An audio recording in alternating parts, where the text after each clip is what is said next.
A sampler lets you play back pre-recorded audio files, and then you can manipulate those audio files in lots of different ways.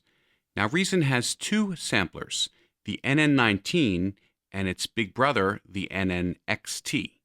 There are samplers scattered in some other devices as well, such as the Kong Drum Designer and the ReDrum.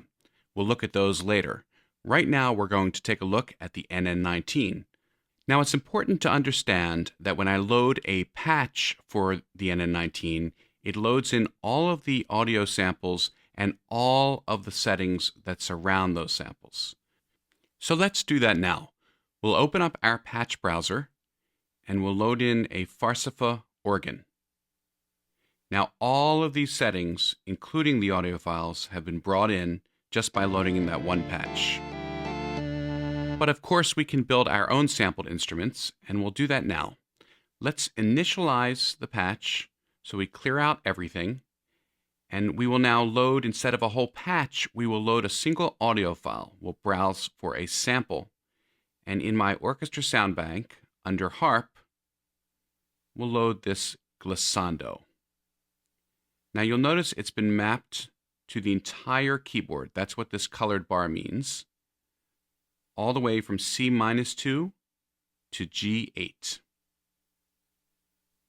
Most samples have a root key. That's the note that the sample was recorded at, and you want to make sure you set that properly. So here is our lovely glissando.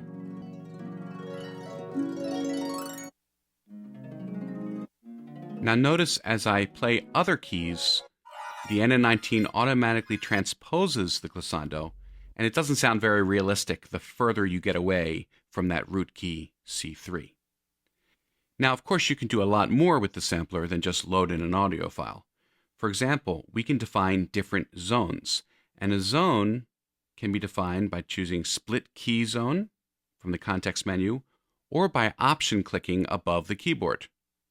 Now you can see we have two colored areas that we can select.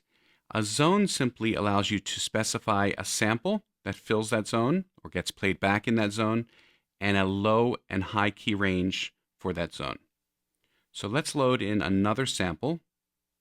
This time we'll do a downward glissando, and I can tell from the patch name that the root key was C2, so let's change that. Now I've turned on the select key zone via MIDI light up above, so you can see the zones as I select them. Each zone contains its own sample, and I can option click to define a new one. Now I have 3 zones, and by dragging the markers up above or changing the low and high key, I can define the low and high key for that zone. So you can see me dragging things around.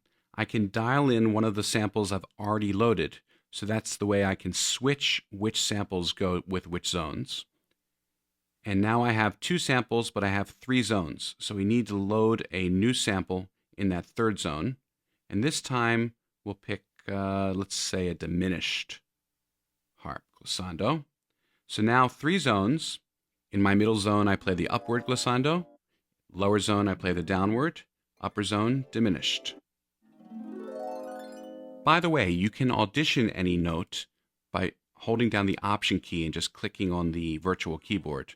And there's another quick way of changing the root, and that's to Command click on the virtual keyboard, and that will automatically change the root for your zone.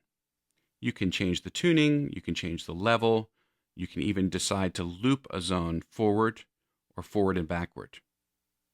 We'll turn off looping.